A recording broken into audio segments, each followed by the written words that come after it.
name is Liz Partsch, And I'm Paul Rowley, and welcome to Farm and Dairy's virtual newsletter. where we'll be giving you a rundown of all the news this week.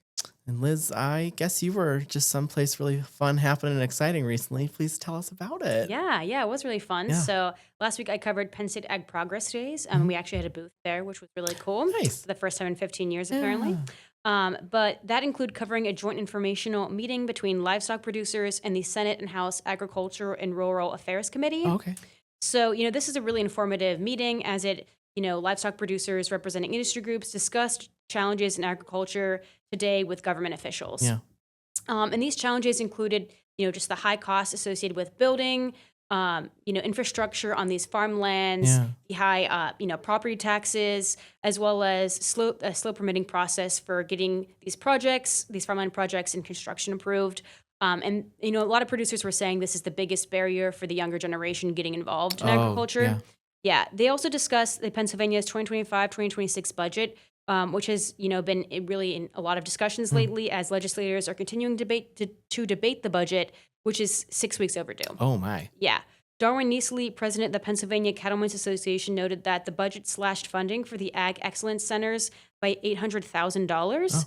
And he said this funding is really important because it's created numerous opportunities for beef producers in the state, including funding the PA Beef to PA Schools program, Okay. which in just 1 year exploded from 32 school districts to 120, Whoa. covering 25% of all public schools and reaching 70% of the counties in the Commonwealth. Oh, my. Wow. Yeah, and that was a quote from him. Yeah. And that the program itself really connects schools with local producers that grow beef. Yeah. But yeah, so to read more about producers' concerns, you can visit farmanddairy.com or you can read the print paper this week. Yeah. Excellent. Yeah. Well, welcome back, by the way. Oh, thank you. Of course. Well, Liz, I don't have to tell you that for this job, we often do a lot of traveling, a lot of driving.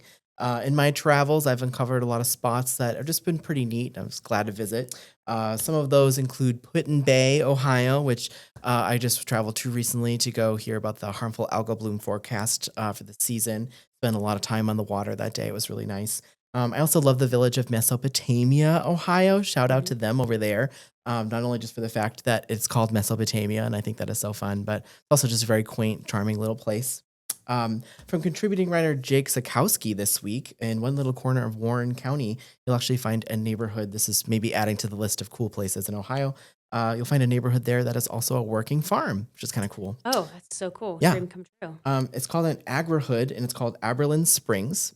Instead of being built around like a boring golf course or like a clubhouse or something, it's built around flocks of chickens, sheep, rows of planted vegetables, even a mushroom barn they have on site here, which is really cool. 95 households share the land out of 137 homes that are like built in the footprint of this community, working with full-time farmers and those residents that pitch in as volunteers. You have kids helping with morning chores over in this neighborhood. Neighbors will shop in the community shop over there, and they walk on the trails that are weaving Wow. all through this area. And then they also spend time to lounge, poolside. So they have that there too.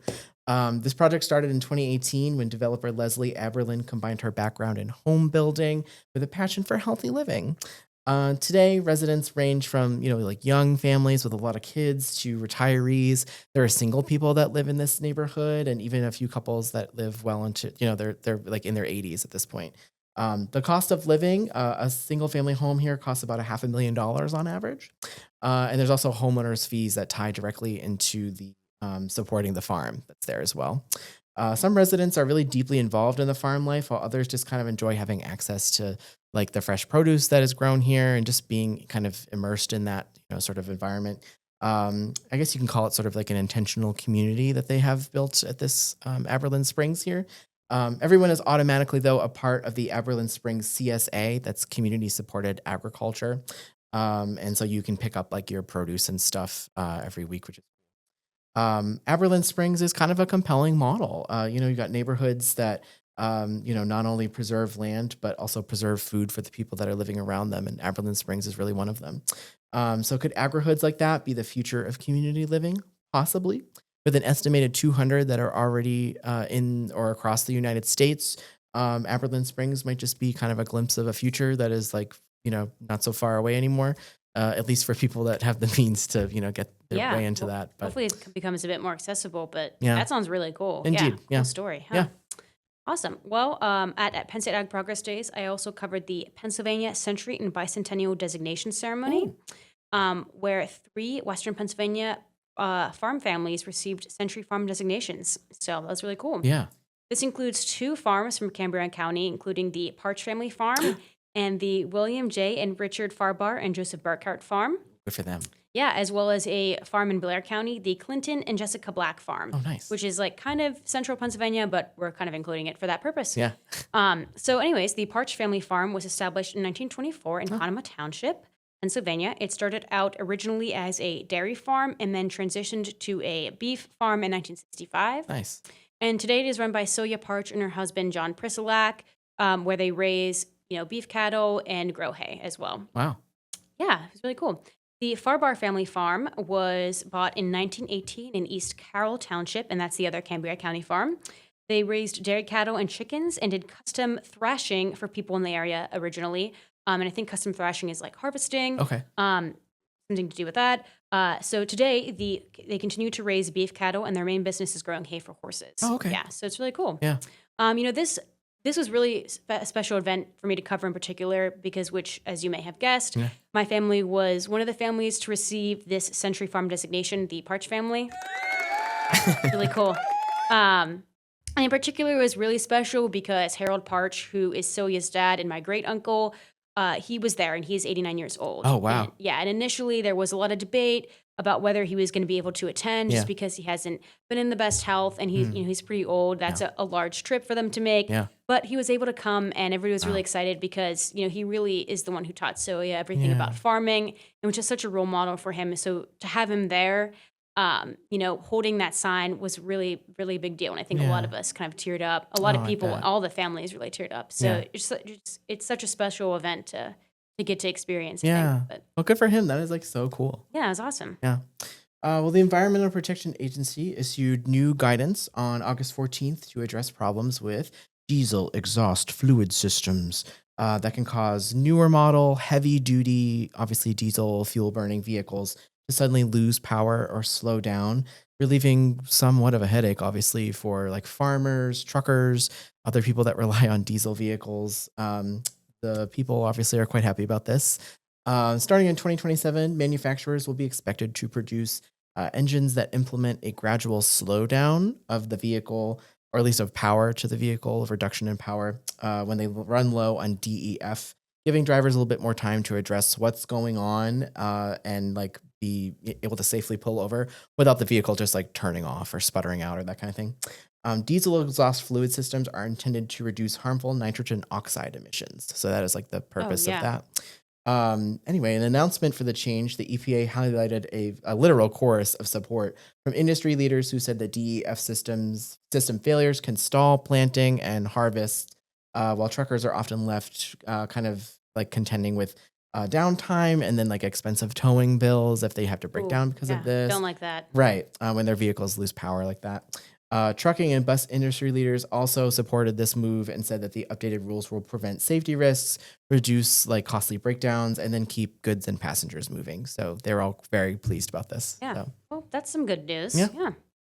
Awesome. Well, I have some kind of more depressing news, but the U.S. Steel announced on August 15th that preparations for a routine maintenance check led to the Clairton Coke Works explosion on August 11th that killed 2 workers and injured 10. Oh. The explosion, which happened at a U.S. Steel coal processing plant near Pittsburgh, which has been all over the news, began around a set of ovens where coal is baked to 1,200 degrees Fahrenheit. Whoa. Crazy. Yeah. Into a more efficient carbon fuel called coke, which is a key component in steelmaking. A byproduct of processing this coal is a combustible gas called coke oven gas, which contains a lethal mix of methane, carbon dioxide, and carbon monoxide. Yikes. Yeah, doesn't sound good. No. So according to U.S. Steel, pressure built inside the valve, leading to a valve failure and coke oven gas filling the area and ultimately exploding when finding it an ignition source. So you may have some questions as, like, why did this pressure increase? And, what was this ignition source that caused this? Yeah. The company did not say, but added that it is pretty early on in the investigation of the accident. So hopefully eventually, as investigation continues, we'll get more information about Yeah. the accident, to hopefully better prepare for this not to happen in the future, because it really was just a tragic Yeah. accident, Yeah. For real. So, Oh my goodness. Yeah. Well, I always, at some point in the show have to talk about icky, scary, gross bugs. So here's yes. another opportunity for me to do that. This is an important update from the Allegheny, Pennsylvania County Health Department. Officials have confirmed the first human case of West Nile virus this year. Is this the button? Yeah, that's it. Yeah. Good job, Paul. The individual who lives in Plum Borough began experiencing symptoms of West Nile in mid-July. Thankfully, though, they are recovering at home. They've sort of cleared they're okay. So that's good.